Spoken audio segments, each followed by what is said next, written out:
พระธรรมประจำวันของพระเจ้า มนุษย์เข้าใจภารกิจในปัจจุบันและภารกิจในอนาคตเพียงแต่น้อยเดียวแต่เขาบ่เข้าใจจุดหมายปลายทางที่มนุษย์ศาสตร์จะเข้าสู่ในฐานะที่เป็นสิ่งถูกสร้างมนุษย์ควรปฏิบัติหน้าที่ของสิ่งถูกสร้างมนุษย์ควรติดตามพระเจ้าในทุกสิ่งที่พระองค์ปฏิบัติพวกเจ้าควรดำเนินการในหนทางใดก็ตามที่เฮาบอกกับพวกเจ้าบ่มีทางจัดการสิ่งต่างๆสำหรับตัวเจ้าเองได้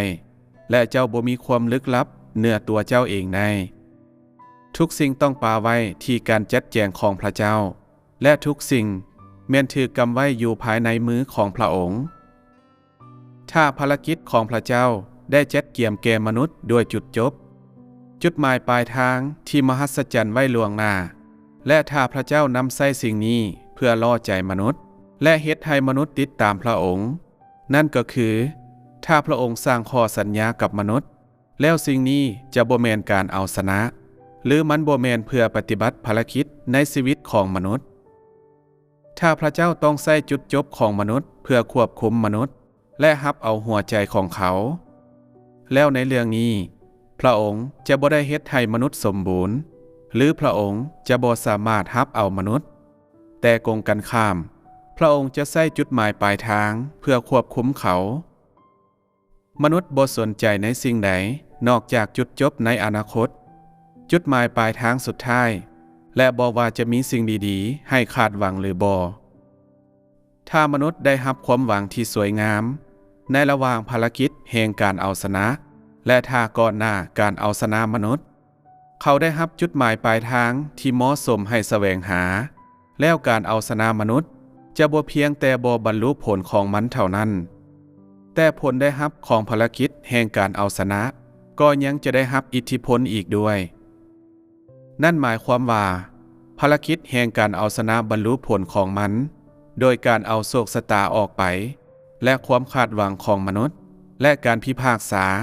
และการเคียนตีอุปนิสัยที่กบฏของมนุษย์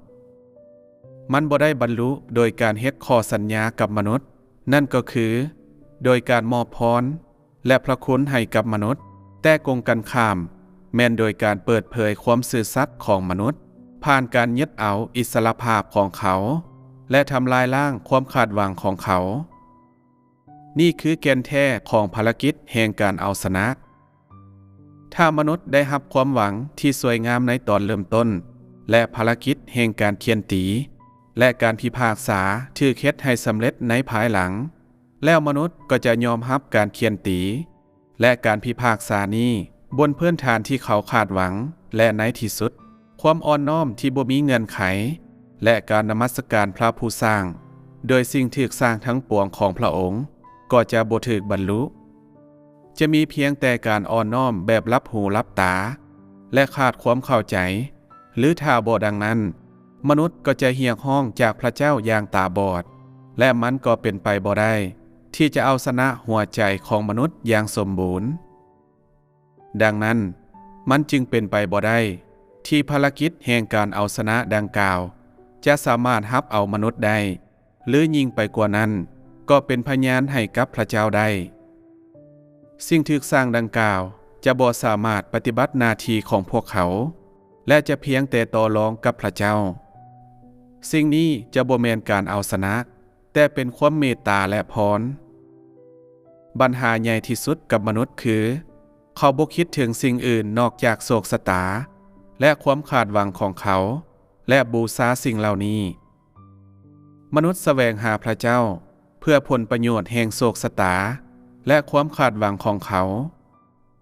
บ่ได้นมัสการพระเจ้าย้อนความฮักของเขาสำหรับพระองค์แล้วด้วยเหตุนั้นในการเอาชนะมนุษย์ความเห็นแก่ตัวของมนุษย์ความโลภมากและทุกสิ่งที่เป็นอุปสรรคต่อการที่เขานมัสการพระเจ้าแม้นต้องถูกลี้หานและกำจัดทั้งหมดด้วยการเฮ็ดแบบนั้นผลแห่งการเอาชนะของมนุษย์จึงจะถูกบรรลุผลตามมาก็คือในขั้นตอนทำอิฐของการเอาชนะมนุษย์มันจึงจำเป็นต้องลบล้างความทะเยอทะยานที่บ้าป่วงและความอ่อนแอที่ห้ายแห้งสุดของมนุษย์ และผ่านสิ่งนี้จึงจะเปิดเผยหัวใจที่ฮักพระเจ้าของมนุษย์และเปลี่ยนแปลงความรู้ของเขาที่เกี่ยวกับชีวิตของมนุษย์มุมมองของเขาเกี่ยวกับพระเจ้าและความหมายของการมีชีวิตอยู่ของเขาด้วยวิธีนี้หัวใจที่ฮักพระเจ้าของมนุษย์จึงถูกสำลาล้างซึ่งหมายความว่าหัวใจของมนุษย์ถูกเอาชนะแต่ในท่าทีของพระเจ้าที่มีต่อสิ่งถูกสร้างทั้งหมดแล้วพระองค์บ่ได้เอาชนะเพียงแต่ย้อนผลประโยชน์แห่งการเอาชนะกงกันข้ามพระองค์เอาชนะเพื่อรับเอามนุษย์เพื่อผลประโยชน์แห่งสง่าราศีของพระองค์เองและเพื่อฟื้นฟูลักษณะดังเดิมในส่วงทำอิฐของมนุษย์ถ้าพระองค์ต้องเอาชนะเพียงแต่เพื่อผลประโยชน์แห่งการเอาชนะเท่านั้นแล้วความหมายของภารกิจแห่งการเอาชนะก็จะสูญเสียไปนั่นหมายความว่าถ้าหลังจากเอาชนะมนุษย์แล้วพระเจ้าล้างมือของพระองค์จากมนุษย์และบ่สนใจต่อชีวิตหรือความตายของมนุษย์แล้วสิ่งนี้ก็บ่แม่นการคุ้มครองมนุษยชาติหรือการเอาชนะมนุษย์ก็จะบ่แม่นเพื่อผลประโยชน์แห่งความหลอดพ้นมีเพียงแต่การรับเอามนุษย์หลังจากที่เอาชนะเขาและการที่เขามาถึง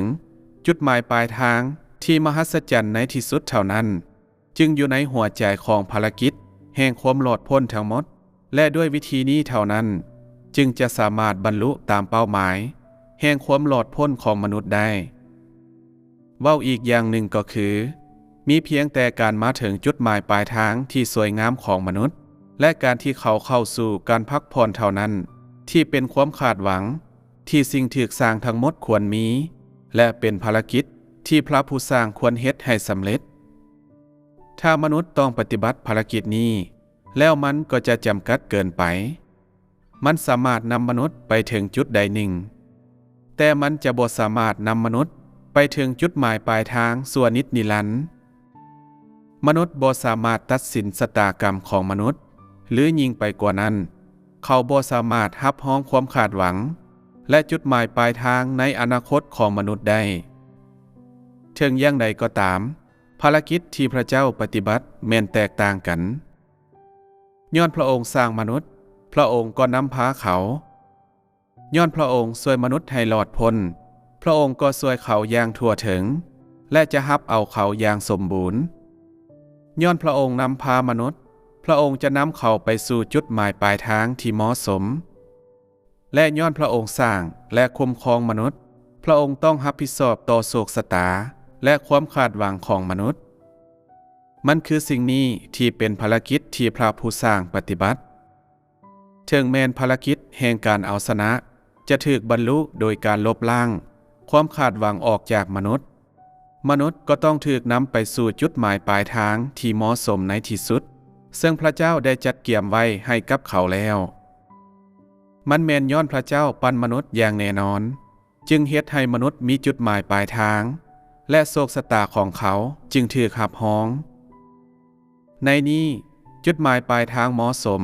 ที่กล่าวถึงบ่แม่นความหวังและความคาดหวังของมนุษย์ที่ถูกกำจัดในอดีตทั้งสองอย่างแม่นแตกต่างกัน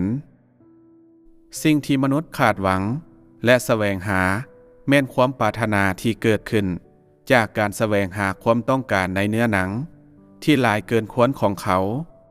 แทนที่จะแม่นจุดหมายปลายทางที่เหมาะสมกับมนุษย์ในขณะเดียวกันสิ่งที่พระเจ้าจัดเตรียมให้กับมนุษย์แม่นพรและสัญญาที่เหมาะสมกับมนุษย์หลังจากที่เขาถูกเฮ็ดให้บริสุทธิ์ซึ่งพระเจ้าได้จัดเตรียมให้กับมนุษย์หลังจากสร้างโลกและซึ่งบ่ได้รับมนทินจากทางเลือกแนวคิดจินตนาการหรือเนื้อหนังของมนุษย์จุดหมายปลายทางนี้บ่ได้ถูกจัดเตรียมให้กับคนใดหนึ่งเท่านั้นแต่เป็นสถานที่พักผ่อนของบรรดามวลมนุษยชาติแล้วด้วยเหตุนั้น